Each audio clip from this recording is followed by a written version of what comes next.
proverb, I am because we are, is the foundation of the ACBN YouTube channel. Tap in for all of our remarkable content and ecosystem mobilization through the phenomenal practitioners and thought leaders we engage on this channel. In the words of Adrienne Marie Brown, things are not getting worse, they are getting uncovered. We must hold each other tight to pull back the veil. Get ready for another amazing ACBN powered interview. So greetings, folks. As always at SETC, we begin all things by giving thanks to our ancestors, to our creator, to all our elders, our community stalwarts whose shoulders we stand on as we share, grow, and learn together for our collective liberation and sovereignty. My name is Victor Beausoleil. I'm the executive director or steward of SETC, and I'd like to introduce a remarkable group of panelists that are going to help us conceptualize what grant making looks like in Black communities from a racial, gender, and equity lens. I'm going to start with my remarkable brother, Omar. Go ahead. Hello all, my name is Omar. I work as the Director of Community Investments or Grant Making with the Foundations for Black Communities. I am a husband, a father, a son. I'm a settler on Indigenous lands. I live in a place colonially known as Hamilton, Ontario, which is the traditional territory of the Mississaugas of the New Credit, the Huron-Wendat, the Haudenosaunee, and the Anishinaabeg, and many other Indigenous people that have lived in this land. And I'm excited to be here to share some thoughts on grant making, something that's been part of my life for nearly 2 decades now. And like we said before we came in, it's beautiful to see so many Black faces at the first Friday of Black History Month. So thank you all for being here. Indeed, indeed. I'm going to hand it off to our colleague, Louise Adongo. Hello, hello. My name is Louise Adongo. I am the Executive Director of Inspiring Communities. I am also on the board of CUA, which is Credit Union Atlantic, which is a mid-sized credit union here in Nova Scotia. And I have been involved in grant making, being on the side of the review panels and frustrating grant making organization staff by asking them to have questions that I can share about later. I am in Chipuktuk, which is Halifax, which is in Nova Scotia. And because it is Black History Month, Black history and Black features are important, and acknowledging the contributions of Black Canadians, including African Nova Scotians who have been contributing to Canada for over 400 years, is something that I want to put out there in the space as well. Thanks. Thank you so much, Louise, for your consistent leadership and diligence and the remarkable work that you do. We're going to hand it off to our brother, Isaac Owolawafe Jr., who has been doing some incredible work with the Dream Legacy Foundation, Be Care Capital. And actually, Isaac, I'll let you introduce yourself. Thank you very much, brother. Good morning or good afternoon, everyone. My name is Isaac, founder of Dream Legacy Foundation. Again, the whole premise behind Dream Legacy when founded almost 10 years ago was to bridge the gap between the Black community and institutions when it comes to an economic point of view. And it's great to see, we're in a time where there's granting opportunities, investment opportunities for the Black community led by Black organizations. Ashe, Ashe. Thank you so much, Isaac. And our colleague in Jerry did such an incredible introduction before we start recording. So hopefully you can do that justice again for us. Please introduce yourself, my good sister. Yeah, hi everyone. My name is Jerry Conchiladi and I am coming to you from British Columbia. I live in the land of the Coquitlam, Kikite, and Semiahmoo First Nations, and I am a senior manager in financial resilience and inclusion at Van City Credit Union, which is we always say it's the largest English-speaking credit union in Canada. I have been doing grant making since 2017. So 30% of all our profits go back to the community. And but we have really been trying to shift our thinking around how do we include everybody in grant making and ensuring that all the voices are heard and all the non-traditional nonprofits and even impact businesses are getting the funding that they really need to get to the next level. So really excited to be here. Thank you. Thank you so much for your leadership, Jerry. We appreciate you. My first question is actually to Louise. In terms of when you think about grant making from the perspective of a racial, gender, and social equity lens, what first comes to mind, and what are some of the promising models and communities of practice that you're aware of? That was a multi-bullet question. Just flowers. I know, right? I'll start at the end, where some models that I find promising and exciting is peer review of the grants that people apply for, where people who really understand the context might understand some of the design plans or the communities with whom those who are applying for grants are saying they want to work. So there's just a real honest assessment, a more contextual assessment of what is being applied for, I think is really powerful.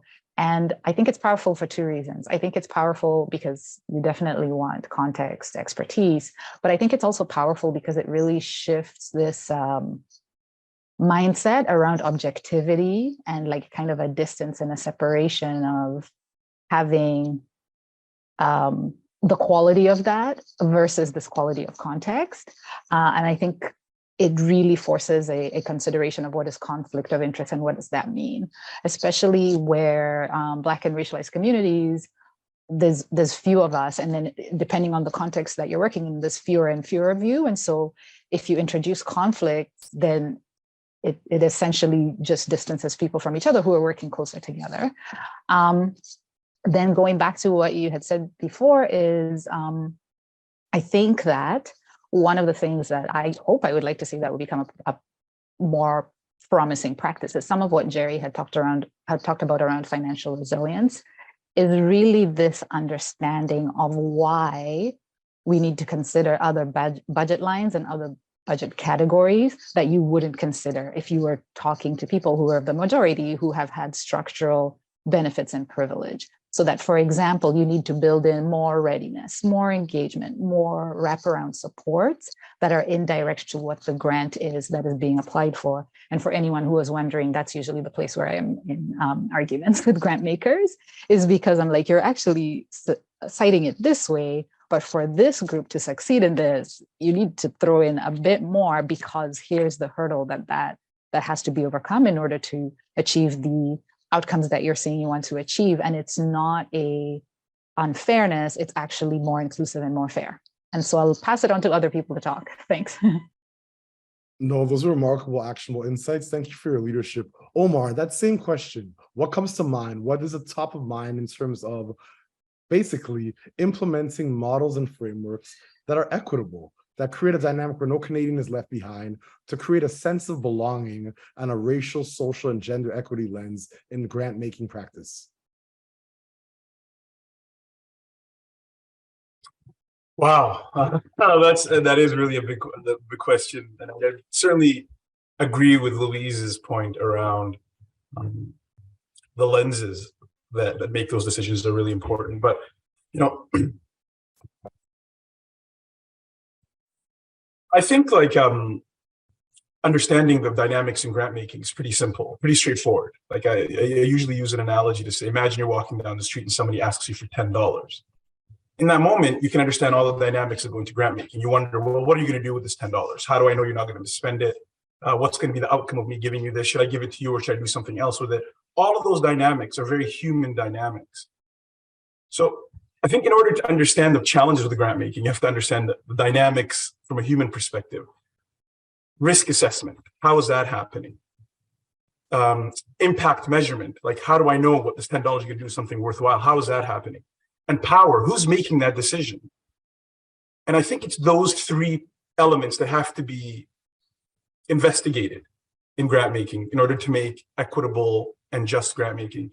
And that investigation has to start with a different lens of understanding what people are, how humans, how communities work.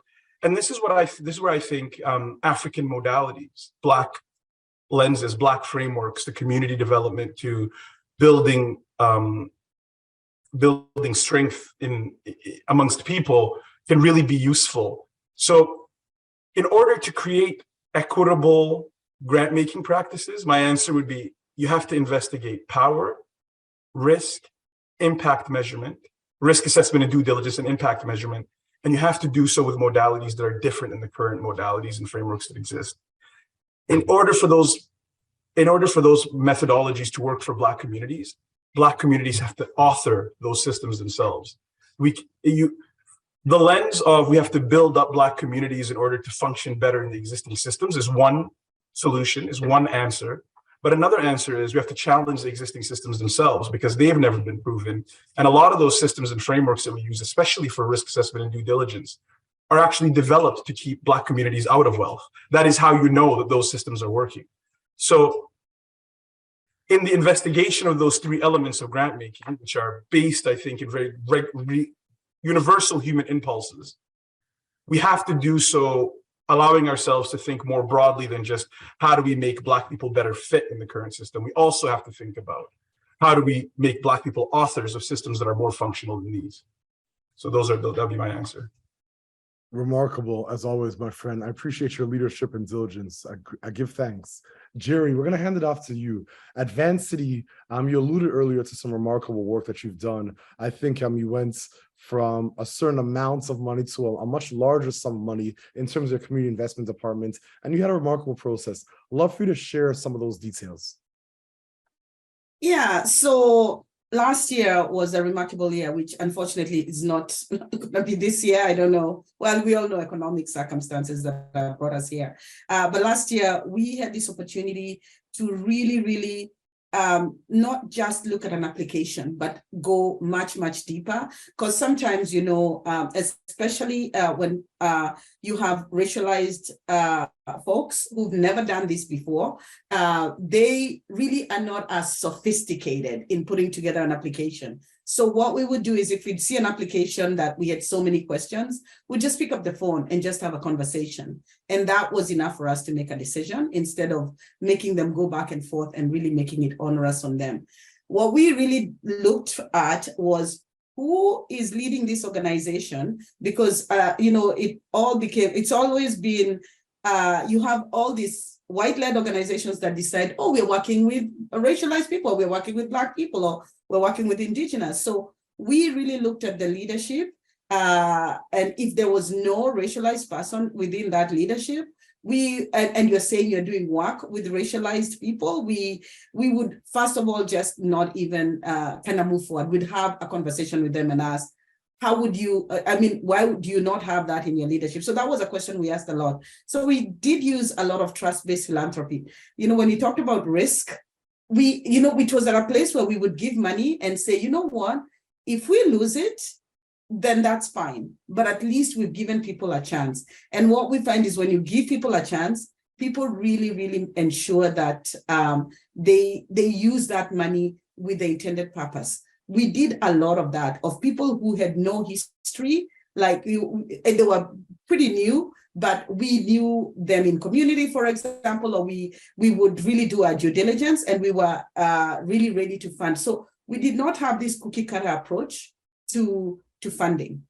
Everybody was an individual, everybody was different. And we would look at, so going over and beyond made it a really, and to the point that we actually increased our Black-led granting by 46%. It was 46% of our total budget. And our total budget last year was $2 million.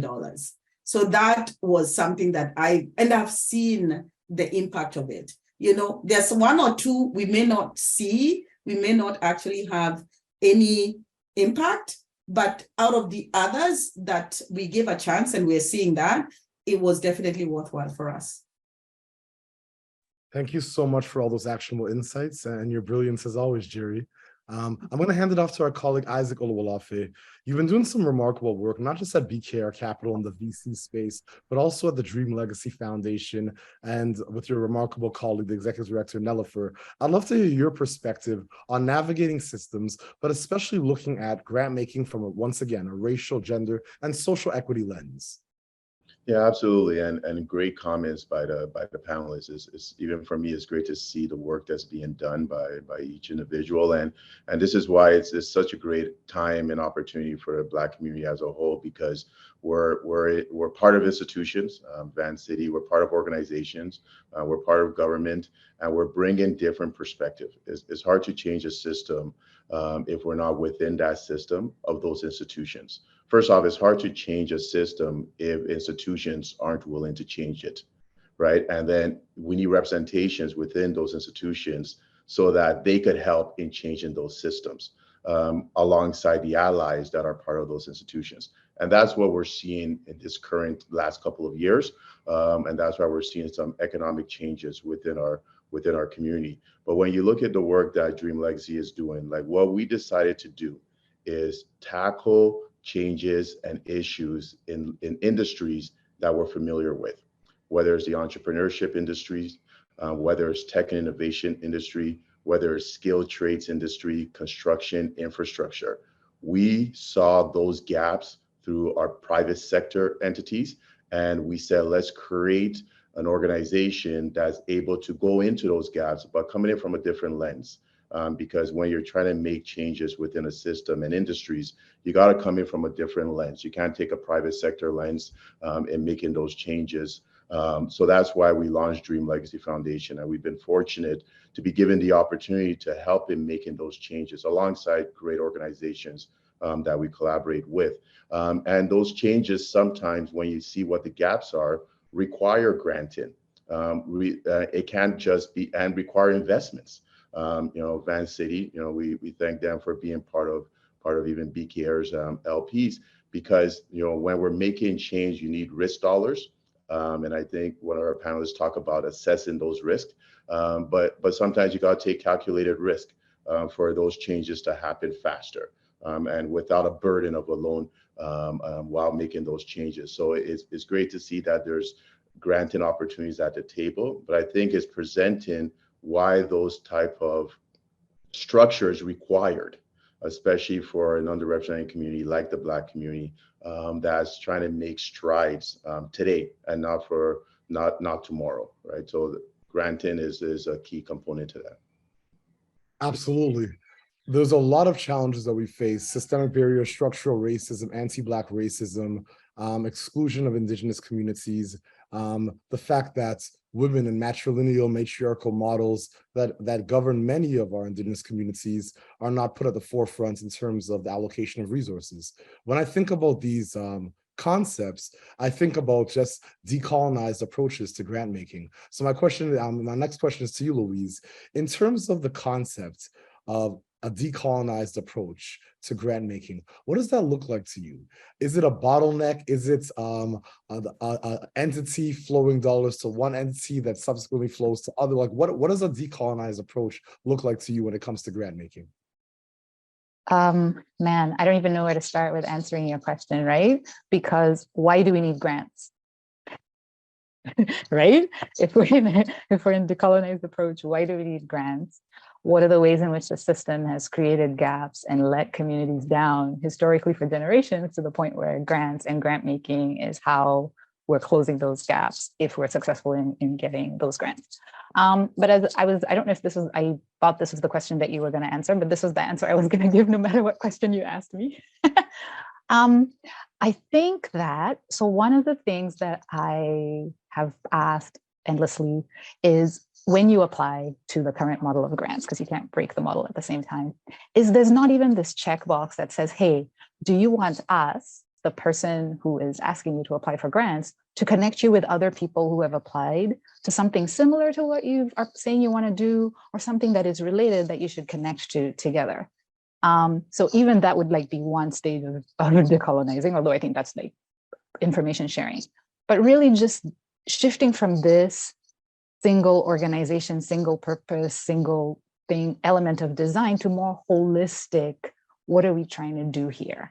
Why isn't it okay for three of you to come together and give us an even more powerful, this is the grant we've put forward.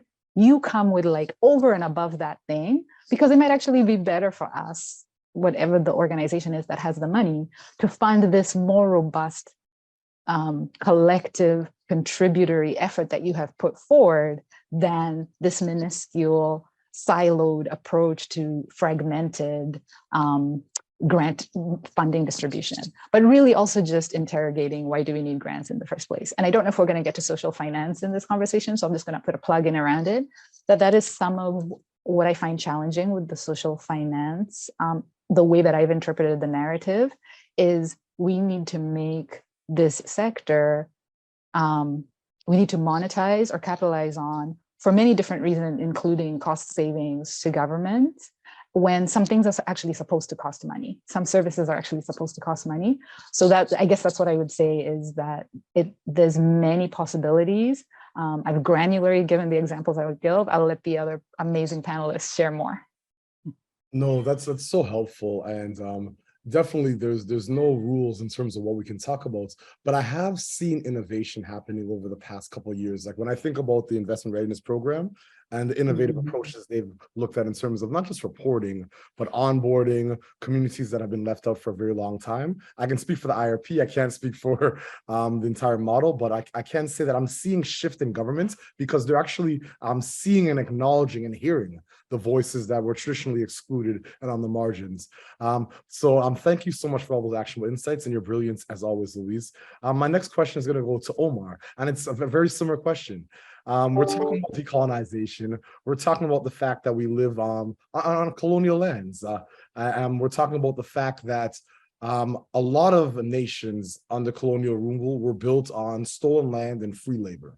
And now we have robust ecosystems of nonprofits, charities, and philanthropic foundations trying to figure out ways and means to create better economic outcomes for Canadians. So when you think of decolonization and grant making, what comes to mind? How can we move forward in a way that's more progressive with greater stewardship as opposed to this dominant leadership framework that's usually patriarchal in nature? Thank you for this question, Victor. I smile because this is at the heart of the work that we do at FFBC. This is the question we ask ourselves almost on a daily basis, and you know, with full knowledge of how pervasive, ubiquitous, and all-encompassing the colonialism is, especially in the lives of Black communities. To answer that question, we start at, you know, what is the central philosophy of colonization? The central philosophy is that Western European Christian nations have the requirement to go out into the world and civilize uncivilized people, teach them how to become civilized and live in society.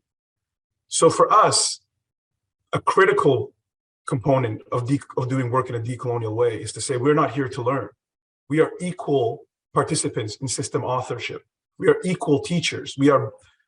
Black people do not need their capacity built to become like a colonial system. In fact, what needs to happen is the colonial system needs to change that pervasive philosophy and admit that it can learn from Black people. So in our approach at FFBC, we try to create an alternative to traditional grant making using unapologetically a Black framework. And we call it the Ubuntu model of participatory grant making, very purposefully, because Black models and Black frameworks and worldviews are much more effective. Ubuntu is a much more effective model to take to community development than neoliberalism as defined by colonial experimenters. And we demonstrate that, and we ascribe it to Black knowledge.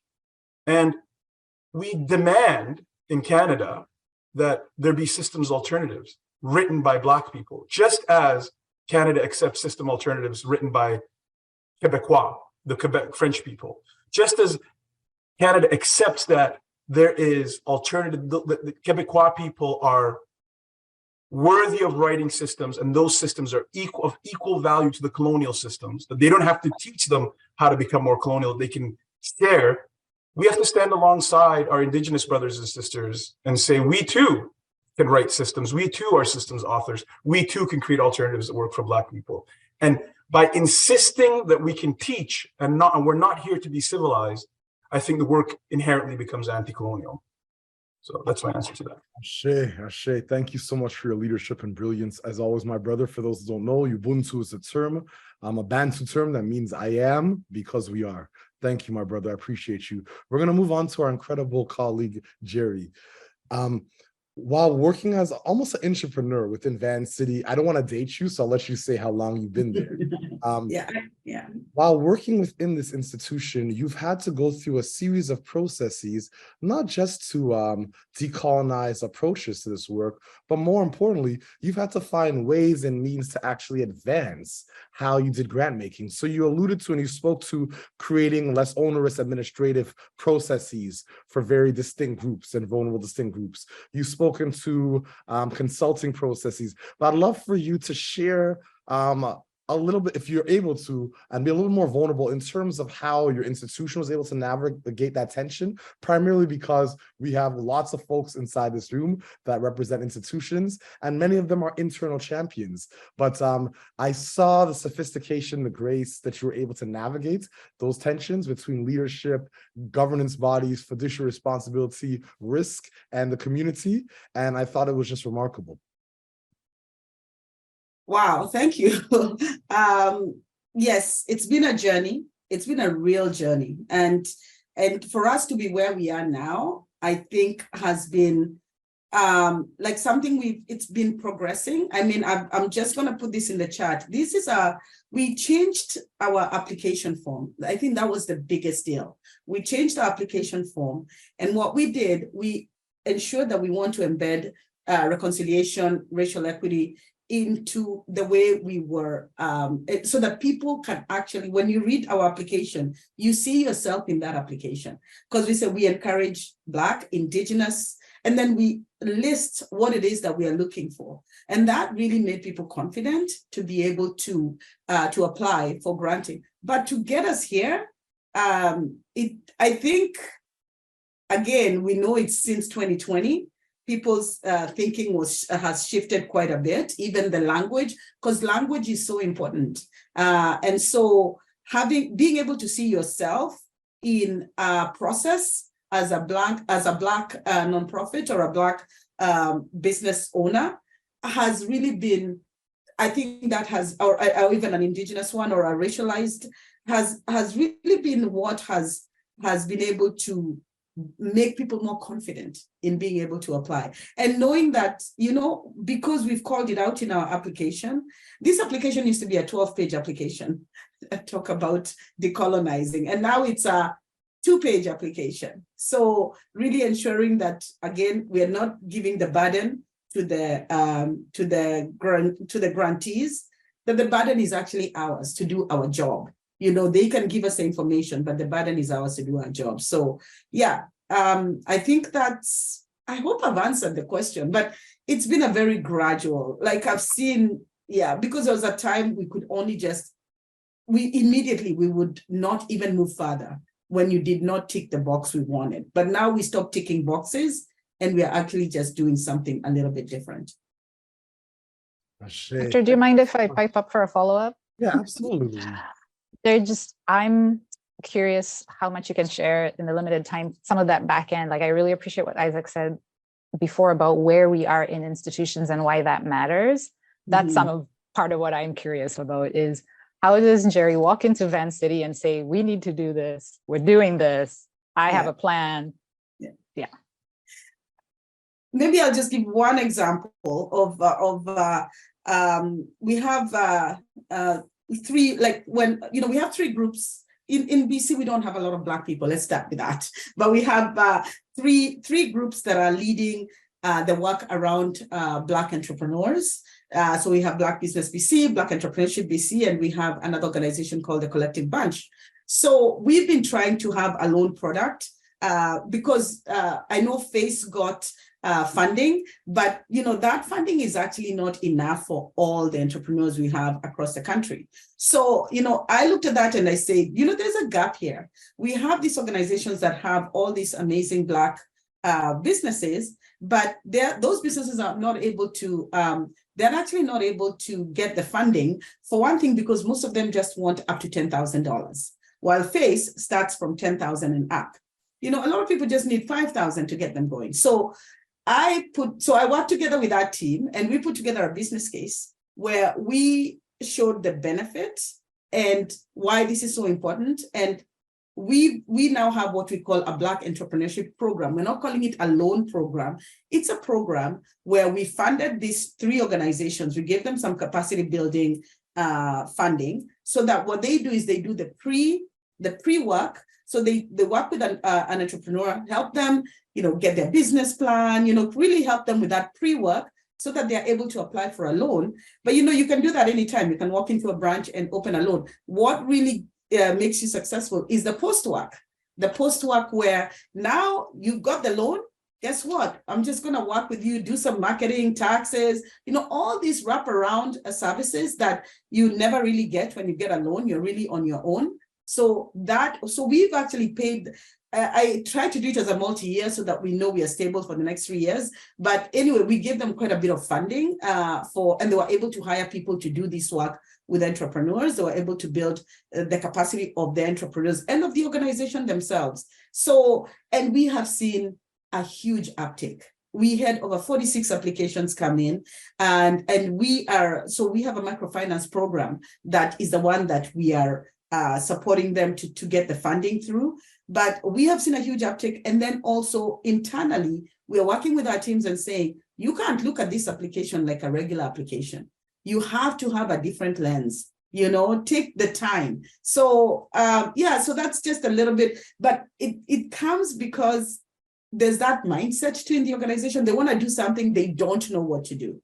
But you're showing them something that's not only helping the Black community, but it's actually helping the organization because we're getting loans. So it's a win-win for everyone, but also it gives people, especially the Black entrepreneurs, a safe space to know they don't have to walk into a branch, find anybody to help them. They actually work with this organization who we have dedicated account managers who they go to directly, and then they do the post-work with them. So maybe just a little bit of but that just comes from showing this is the value that they are bringing, and this is a value to the organization. And we all need new members, new account holders, new loans, but also building up our Black businesses.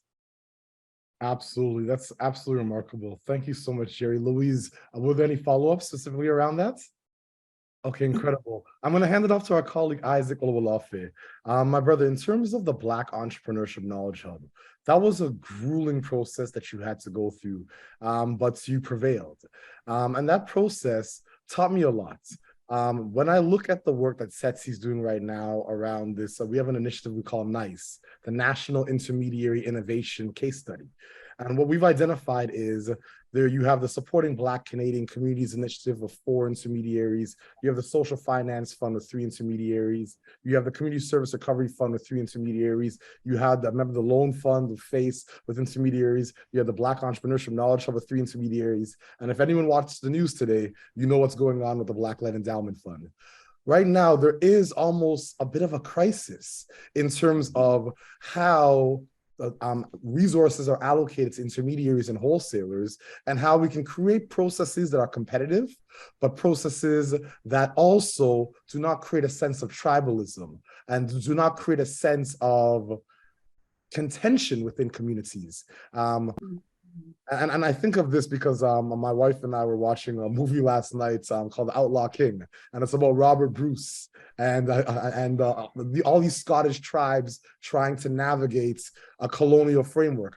And so just to be clear, tribalism isn't something that's distinct to the Black community. Every community faces this level of contention. But I'm bringing this up in the case of the Black Entrepreneurship Knowledge Hub, my friend.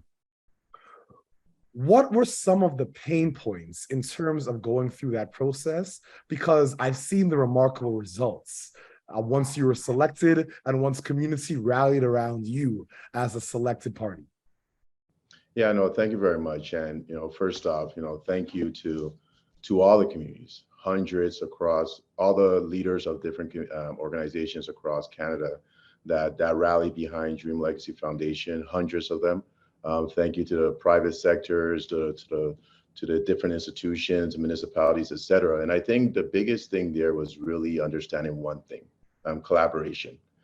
There's this knowledge, and then what is the end goal? I think in any application that an organization partakes in is understanding that this application is not about them. This application is not necessarily even about the organization. It's about the end result, which is our community.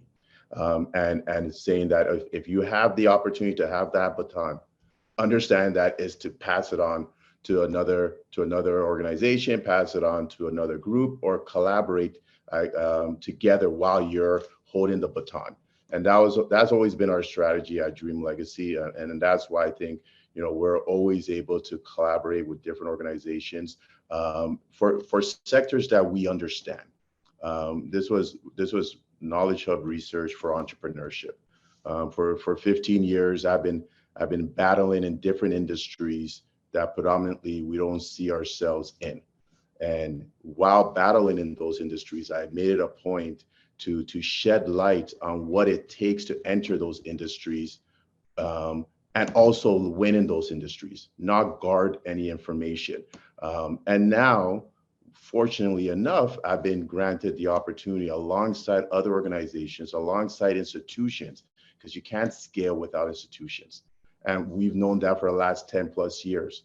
So that's why it wasn't a hard situation for us to get key institutions to buy into what we're trying to do across Canada under entrepreneurship. But also realizing it's not just entrepreneurs that are here in Canada, but entrepreneurs that are also coming to Canada from the Caribbean, from the continent, and making sure when they come here and land that they have access to information, they have access to resources, they have access to other collaborative partners, they have access to allies, right? So that's why it's so important that we understand as a community when we're going down these paths of applying for different initiatives, that is not about ourselves, it's about the end result. And once I think as a community, we understand that, we'll be multiplying whatever funding we got. Because $200 million, $5 million Knowledge Hub, X amount for BKR, $19 million. These are pennies when you look at the grand scale of capital that's going out for entrepreneurship, capital that's going out for research, capital that's going out for endowment. Just recently, you saw some of the universities piecing out endowment funds into organizations. I think it was SFU or another organization. We know the size of U of T's endowment fund, and the conversation on what percentage of Black students are in these universities, what percentage of Black workers are in the teachers' unions, and are those endowment percentage of that coming back to fund managers within our community. So we're just in the start of this economic journey. And what we need to understand as a community is that we're not just going after a couple $100 million, we're going after billions of dollars. But it takes a collectiveness, it takes collaboration, and having one mission that we're building generational wealth. And that takes infrastructure, that takes a process, that takes a lot of hard work, but most importantly, it takes collaboration. Absolutely, my brother. I couldn't say it better myself. I always think of the steward leadership from the Legacy Leadership panel yesterday, and Martin Luther King, in the spirit of Black History Month, he had a quote. He said, "We need leaders not in love with money, but in love with justice, not in love with publicity, but in love with humanity." Let me say it again, not in love with publicity, but in love with humanity. Leaders who can subject their particular egos to the pressing urgencies of the great causes of freedom. A time like this demands great leaders. A genuine leader is not a searcher for consensus, but a molder of consensus. When I think of that quote of MLK, I think of some of the crises that emerges in many communities as dollars are deployed. So my next question is back to you, Omar. In terms of, and I alluded to a nascent initiative SETSI's working on around this national intermediary innovation case study. What type of leadership and stewards do we require right now in terms of grant making and deploying capital within Black communities?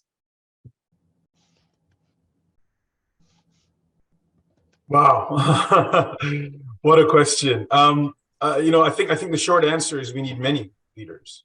There's the Black identity is diverse. In Canada alone, there's 200 ethnicities of different Black communities, and what it means to be Black is very different depending on the geography that you're in. We heard about the Black population in British Columbia. That's a very different experience than what it is in Montreal, and that's a very different experience than what it is in Ontario, and that's very different than what it is in Nova Scotia. And so I don't think there's a single approach or a single type of leadership that will respond to the needs of Black communities or to the opportunities that exist in Black communities across Canada. I think the question is, how do we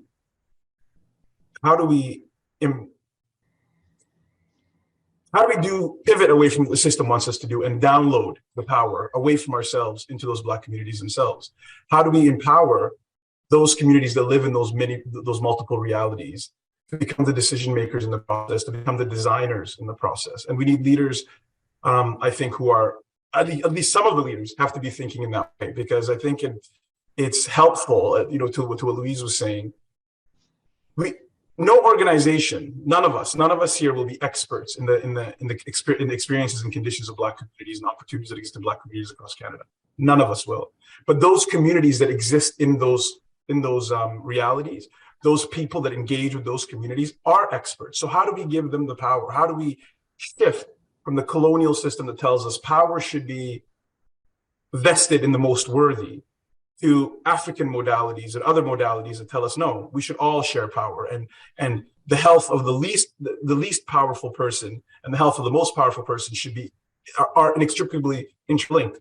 Wealth does not get created by an individual; it gets created by a community.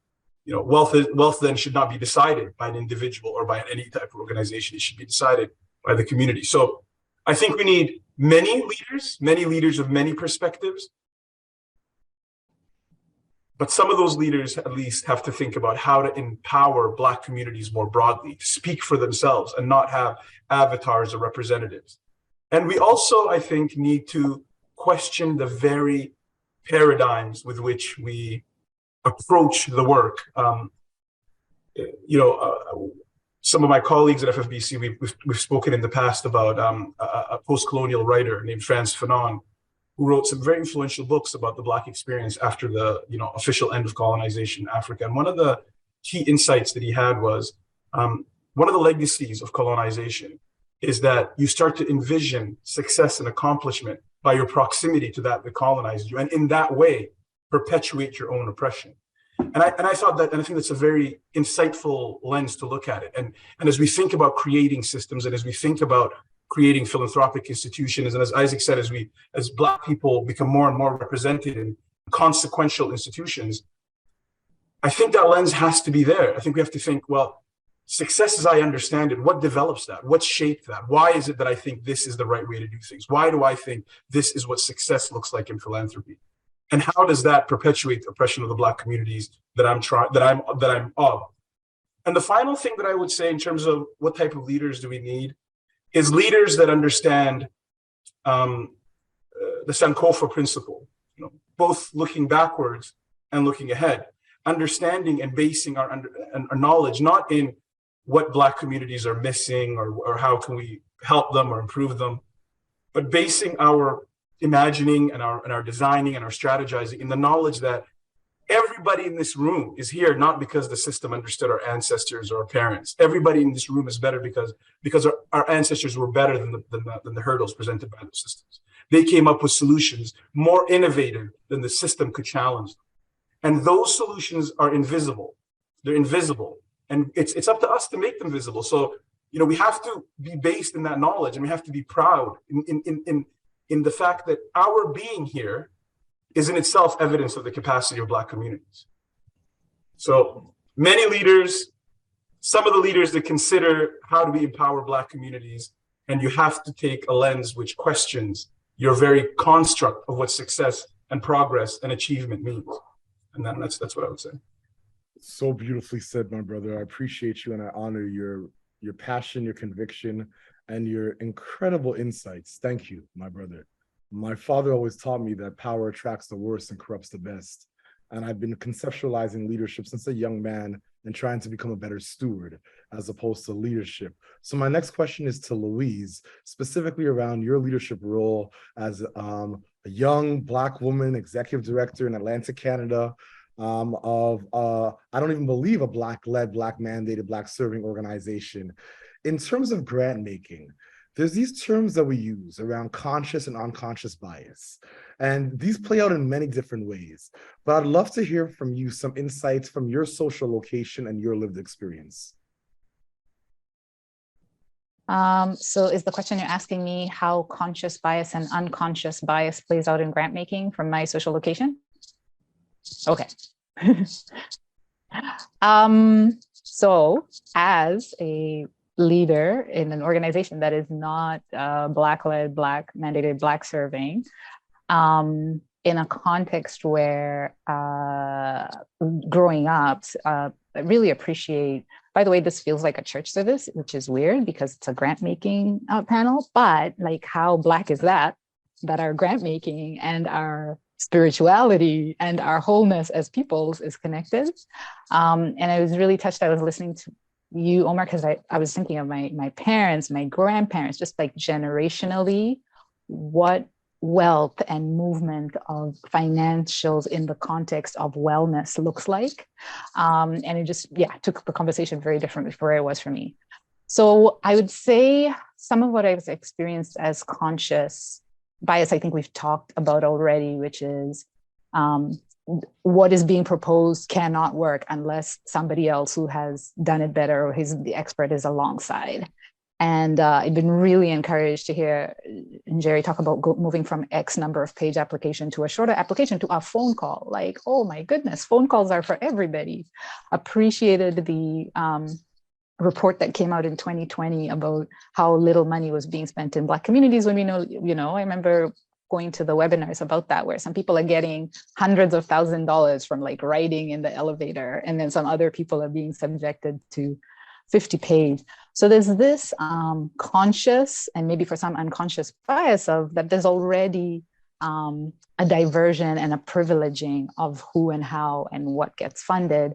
And I appreciated Jerry talking about some of the people that received money. This was their first time ever, because I would say that I think it is unconscious, is that evidence of previous success in receiving a grant is not actually evidence of efficacy, it's evidence in your ability to receive grants. And the problem of granting based on success of previous granting is that you are missing new entrants and you are having an overrepresentation of people who have received funds from people who haven't. And I see that a lot in our context.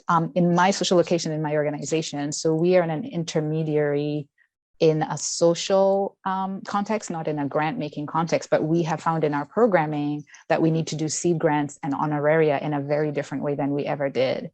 And that we need to, for example, make sure that food and supports that are different than whatever programming we thought we were running in the community must be made available, and must be made available in a dignified way, because we know nothing and cannot assume anything about the people that are walking in the door to engage with our programming.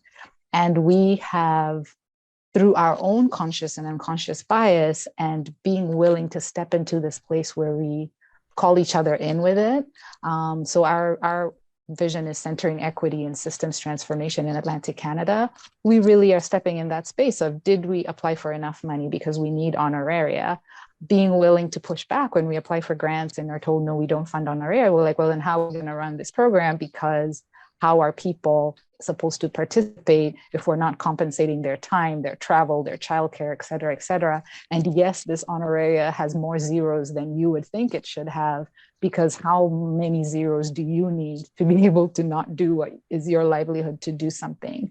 So I find myself in my location as a Black ED in a non-Black space and context of using what I know of the stories of my own Blackness and the people around me to really just kind of ask us inside the organization and people who we apply for grants to questions that consider a requirement to reflect on some of the things that Omar has been saying. And Jerry said that they did successfully at Vancity. Hopefully that answers the question. I do think that there is unconscious bias within the Black community ourselves, that how we see, sorry, I'm losing my thought, but around how we work together, just kind of what you said, and what leadership and stewardship looks like. And that disagreeing doesn't mean walking away in fragmentation, that in fact, there is a space for conflict that is generative. And I'm excited for what possibilities there are now that we have across the country come to a place of advocacy and activism that is starting to flow resources, where we see the beauty in our diversity, even in our divergence in how things should be done, as opposed to wanting to shut it down and walking away from whatever our tables and our spaces are. I actually want us to come further into the spaces with those multiplicity of perspectives, because I think where we're going, none of us have been before. Just like, as you said, us getting here, our ancestors didn't know what it would look like, and we're here. None of us know, so it's okay that it's messy. Absolutely, absolutely. My elder always speaks about the difference between conflict resolution and conflict transformation.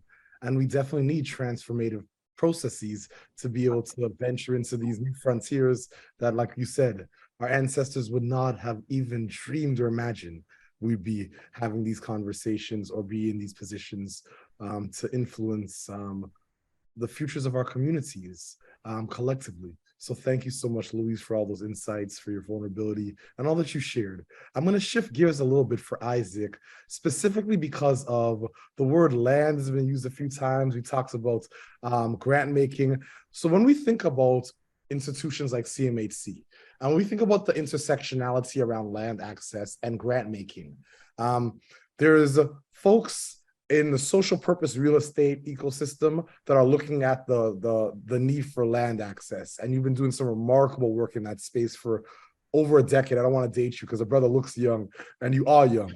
But so there's folks in the social purpose real estate space looking at land access. There's folks in affordable housing and co-op housing, but there's also folks in the food sovereignty movement looking at land access.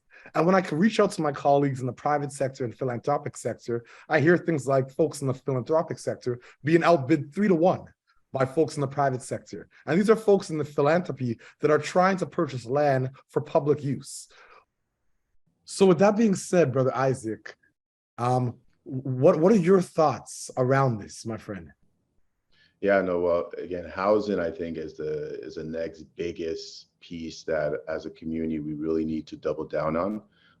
I'm happy to see that over the last couple of years, entrepreneurship, tech innovation has been streamlined across the community in collaboration with institutions and organizations. But now we really got to double down on housing. Housing has always been an issue for the community for decades, but now it's an issue for mainstream. So now institutions are coming up with solutions for housing around affordable housing, affordable rental, affordable home ownership. The issue is that now is that it's not just underrepresented communities that lack access to housing. Now it's hitting mainstream. And we all know when things hit mainstream and there's solutions being created for mainstream problems, other represented communities, especially the Black communities, are typically last or part of the last group to get a solution. So it's very important as we have these conversations with institutions. It's very important when you look at what's happening with the Social Finance Fund, what's happening with other initiatives that CMHC is doing, that there's representation on those applications, that there's representation on those solutions, so that it's fair, and so that it has the end result for our community that we need, unless it's going to be a big problem for our community. Because, like you mentioned, like housing is the middle point of an economic sustainable community. Without housing, you can't talk about any other form of infrastructure. You can't talk about retirement homes. You can't talk about event space. You can't talk about the lack of hotels, the lack of community centers across our GTA, which we need, the lack of daycares. These are all infrastructures. If we don't solve our home ownership crisis within our community, how do we solve our other crises that involve infrastructure? And now there's food crisis that we're facing as well too, and which requires land. So that's why we're having strong conversations with CMHC, and the good thing they're listening, and there's different products that are coming, and I think the social finance will play a key role in driving affordable housing and working with nonprofits organizations that have linkage to the private sector, that have linkage to other institutions, so that $1 could be leveraged to turn into $5, so that 5 units could be leveraged to turn into 50 units, 100 units. We can't just be creating 3 units here, 4 units there. We need to look at solutions on how we have capacity, how we have scalability. especially when you look at locations like the GTA, where predominantly the Black community reside in the GTA, or areas in Montreal, areas in Ottawa, of course, Nova Scotia, and of course, BC, right? We got to be looking at solutions that gives us scalability. We don't have enough time to be doing 5 to 10 units at a time while construction costs are going up, while interest costs are going up. We're not going to make any dent on the problem that we face as a community. Other solutions, other communities are looking at scalability. And we got to start looking at that as well, too, when it comes to housing. Thank you so much for your insights, your leadership, and your candor, my friend. So we're going to close off with calls to action for all three of you. In terms of your call to action, specifically around leadership within the Black community, around grant making on both sides, recipients, as well as the folks that are actually facilitating the grant making, what's your call to action? I'll start with you, Louise. Thank you. So one of the things I'll say, I'll actually build on what I think William Sam said in the comments. So to paraphrase, it was for people to step in and become leaders, they need awareness. I agree with that. And I cannot remember if it was a Buddhist or Eastern proverb or whatever, but it's like, who is the leader? The person who showed up. So I would say that one place where we need as many of people that can show up as possible, peer reviewers for grants. We really need to distribute that more. And if anybody wants to talk to me about how to raise awareness among their network of how to participate in that or how to lead in that way, please reach out. But I think that my call to action for leaders is simply for people to step up and start leading. I don't think leading, I think maybe how we conceptualize leading in our own mental models and what leadership looks like is not necessarily the same thing. Sometimes it's really just showing up. Ashe, thank you so much for your leadership, as always, Louise. I'm going to pass it off to Isaac. What is your call to action to the community, my friend? I think the biggest call to action is understand that this is a process. I think there's a comment about how this is new for a lot of us. So when something is new, there's going to be, I don't want to call it failures because it's lessons learned. As long as you're doing it on a forward pace, and collaboration, right? Again, there's a bigger goal at the end, and there's going to be more opportunities as we show that we could collaborate with what's already being provided right now, and be able to leverage that so that we could scale it to really have real generational impact. So the key word there is just collaboration. Absolutely. I give thanks for your leadership as always, my brother. We're going to give the call to action to our brother, Omar. Yes. Okay. So my call to action for Black communities, especially in the world of grant making, is to demand systems alternatives, to demand Black created systems alternatives. We don't need to change the existing system. If that system works for a subsection of society and it's effective for them, continue to do it. But it hasn't been effective for Black people, and Black people have every right to be authors of the system and not just subjects of it. And I think as we continue to think about, what are the strategies that allow us to succeed in the current frameworks, as we continue to do that and continue to support folks that are in those frameworks and our Black communities that come up with really innovative solutions, right alongside that, we should be saying, but the Black people that aren't in the system have been doing it this way for hundreds of years. This is why we exist here. All of this knowledge, all of these models, all of these frameworks, all of these approaches that are not regulated by the system is why we exist here. The government of Canada exists because of an assertion that the Crown has the right to make the rules in this land. It's simply an assertion. It doesn't have to be absolute. There is nothing natural about the end goals that were placed there for us. Sure, we can continue to strive to them, and we can continue, as our ancestors have and as everybody in this room continues to do, to overcome the hurdles and reach those end goals because Black people are excellent. But we also have the right to define our own end goals, to define our own finish lines, and to define our own paths there. And I think my call to action would be to keep both in mind, both the fact that we can support ourselves and collaborate in succeeding in the system, and we can demand to be authors of our own alternatives, just like many other communities in Canada has. And just like the government of Canada came in and asserted it has the right to make the rules on this land. That'd be my call to action. Ashe, brother. Fast alone or far together. As always, we begin things the way we start, by give thanks to our Creator, to our ancestors, to our elders, to our community stalwarts, and all those folks whose shoulders we stand on as we share, build, and learn together for our collective liberation and sovereignty. We give thanks for your leadership and diligence, all of you. Have a remarkable afternoon.